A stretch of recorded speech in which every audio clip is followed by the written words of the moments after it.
Music provided by Zonkaraz this evening and their annual reunion show coming up at the Hanover Theater. We're going to tell you all about that coming up in just a moment. But first, we want to find out what's happening at Veterans Inc. They've got a big military gala coming up. Amanda, thanks for coming by. Thank you for having me. Well, let's talk a little bit about the great work that Veterans Inc. does. I mean, I think that a lot of people, are aware that Veterans Inc. is here in our community in Worcester and in Shrewsbury as well. And I know also other places throughout New England. But I suppose it's one of those things that kind of, a little bit out of sight, out of mind. We hear about it sometimes, we read about it sometimes.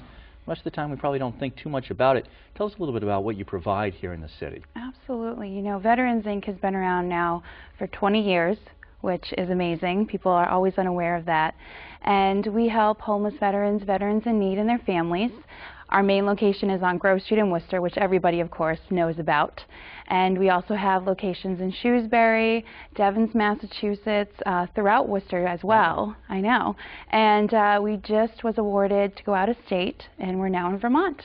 Oh, that's terrific. Yeah. Well, congratulations. Thank you. And in some ways, congratulations, and in some ways, of course, you're one of those agencies that we hope that someday there won't be quite as much need. But boy, it seems as if every year there is more and more need. Are we seeing more and more people coming back? Our military in harm's way in Afghanistan, Iraq, other hot spots around the world. Are we seeing more of a need now than perhaps we saw Absolutely. 10, 20 years ago?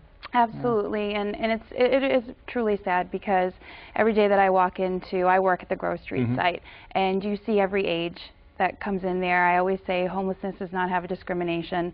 We have female and male veterans, every age. Iraq and Afghanistan, unfortunately, are coming in. They are homeless. They're in need.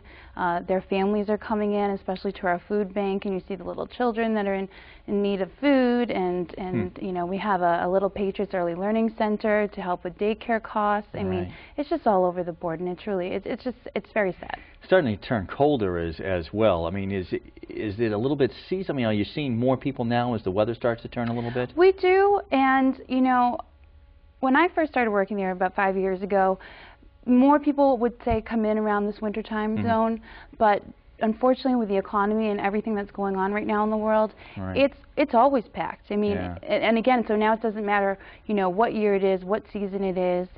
We are, packed all the time. We have waiting lists. So how many beds?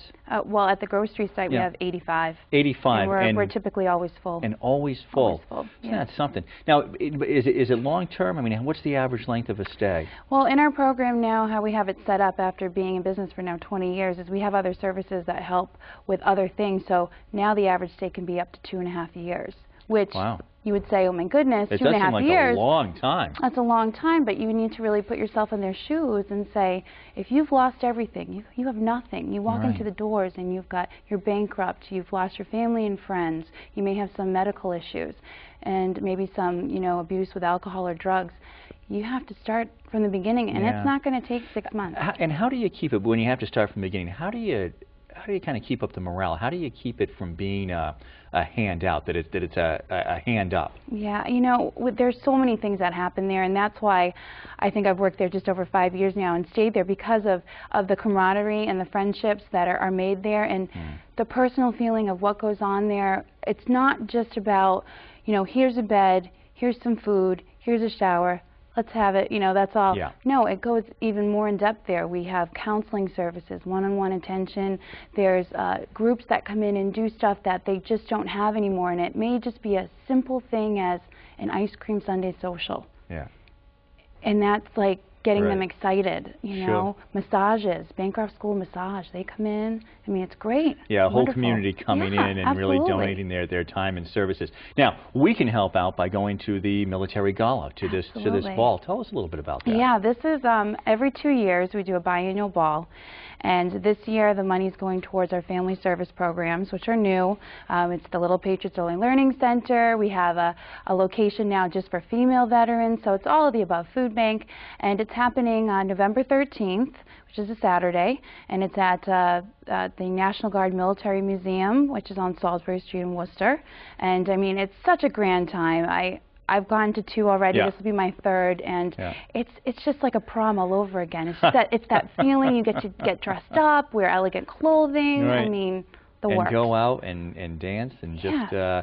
and it's all again for such a great cause too. And of course it really is right next to where the shelter is as well. So it's really at home there. It's right next door. And now, who typically comes? Because when you say that the military gala or the military, I mean, I don't know. I guess I picture these generals who are coming in with all of their gold braid and medals and everything. But who typically is coming out to the event?